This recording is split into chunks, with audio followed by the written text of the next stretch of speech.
Joining us now, former commander of NATO and U.S. forces in Afghanistan and U.S. Central Command General David Petraeus. He's also served as director of the CIA during the Obama administration. Always good to have you, General. Thank you for joining us.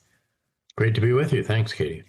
Let's talk about that. Geography is destiny, as Aaron David Miller said a moment ago. You're saying much of the same. Why could Iran strategically be in a better position after all of this? If they could maintain control of the Strait of Hormuz. And that's why it's, frankly, I applaud that the U.S. will not allow that to happen. My view was that they would emerge very militarily weakened, but could actually emerge strategically strengthened if, but only if, they were able to maintain a grip on the Strait of Hormuz. And I think one could even argue that perhaps we should have done what we're doing now earlier. And what we're doing right now is not just a blockade, it is also clearing the Strait of Hormuz. Keep in mind that Iran has said that they have put some mines into the normal passageway, the normal corridors through which ships go into and out of the strait. And our ships are beginning the process of clearing that. And when that's done, it'll be very interesting to see if we then decide to start escorting ships through the strait that are not coming from Iranian ports. That would be very helpful in a number of ways, but obviously Iran could pose enormous challenges to that.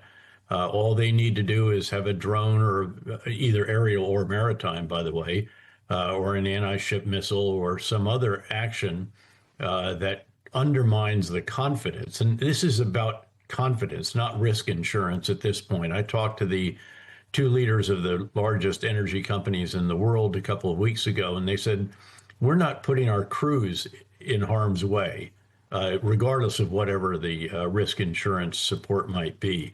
So that's the challenge that is out there. We have experience in doing this. You remember the mid-'80s, there were the tanker wars and so forth. But it would be a challenging mission. It would be great to see if a coalition of the willing helped out with this. Some in the Gulf states, a number of them have quite capable militaries. We used to do exercises with them when I was the commander of U.S. Central Command. They were part of a maritime coalition for the freedom of navigation. It'd be great to have the UK with us in particular. They have quite good kit and experience on this as well. So that's what I'd be looking to. We can stop the traffic in and out, Katie. Aaron David Miller is exactly right on that. We know how to do this. You just board a ship. We're very good at that. Tell them to turn around or else, and they will. And over time, I think they're going to recognize that they're not going to go into or out of if they are coming from or going to Iranian ports. You'll see the banner at the bottom of our screen. It says the Prime Minister of the UK, Keir Starmer, is not going to join the U.S. blockade of Iran. We actually have him saying that. I'm going to play it. We call for Lebanon to be included urgently in the ceasefire. We, the UK, will not be joining the blockade that the President announced. And in relation to the language about destroying a civilization, could I really be clear with this House? That was wrong. A threat to Iranian civilians in that way is wrong. These are civilians, let's remember, who've suffered immeasurable harm. Our allies do not want to get involved in this. The Gulf states haven't gotten militarily involved in this either. Why not? Well, they haven't wanted to join the offensive operations. And keep in mind what he said. He does not want to join the blockade. At the same time, the UK has sent planners to U.S. Central Command, presumably to determine how they might contribute in some way, whether under the U.S. or not, actually, to the safety operations to clear the Strait of Hormuz, and perhaps at some point to also escort tankers. By the way, keep in mind that China, believe it or not, was a part of the counter-piracy operations that we conducted when I was the commander of U.S. Central Command. Now, they weren't part of the coalition. They just cooperated and supported. And I think it was also part of them getting experience with longer duration maritime operations. But let's wait and see what might transpire, noting that a number of the countries in the EU in particular are under pretty considerable pressure because of the price of not just of crude oil and LNG, but also the derivatives. Aviation fuel is particularly costly there and depends a lot on the Gulf, as well as so many of the other products that come out of there, fertilizer, helium for chips, you name it. The second, third, and fourth order effects are very considerable. How does the U.S. maintain control of the strait in the long run, or ensure that the strait doesn't get used as a point of leverage for the Iranians? I mean, they've seen now that they can use it, and that is, militarily they might not be able to stand up to the U.S., but there is that economic chokehold that they can try to utilize. Does that mean that the U.S. has to be along the strait for the foreseeable future, indefinitely maybe? Well, it depends on what results from the negotiations. I thought Aaron David was very good on this issue as well, that he laid out that there has been apparently some movement by the U.S. beyond what our rhetoric has been when it comes to enrichment of uranium. And we don't know what else took place behind the scenes. But if they want to get out of the situation they're in now, where we have now clearly said it's all or nothing, either everyone sails through or no one sails through. And at a certain point, it could be that we allow those coming out of on the other side of the Gulf, the ships coming out of the Gulf states and going into those, if we are able to secure them. And again, that is a very, very challenging task.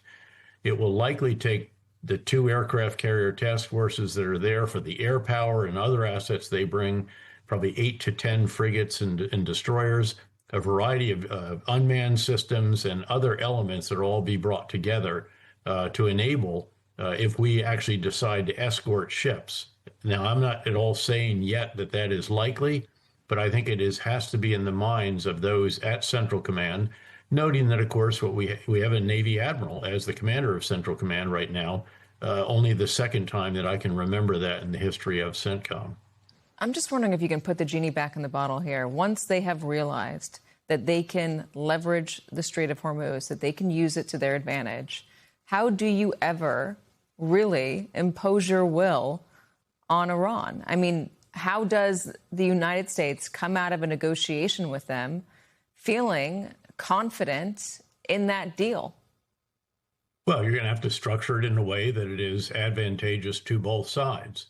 And both sides will have to fall off some of the very substantial red lines that have been established. I mean, if you compare the 10-point Iranian plan, which is frankly almost laughable in what it pursues, and then the 15-point American plan, which has some pretty substantial red lines as well, clearly there's an enormous difference between those two. It's an unbridgeable gulf.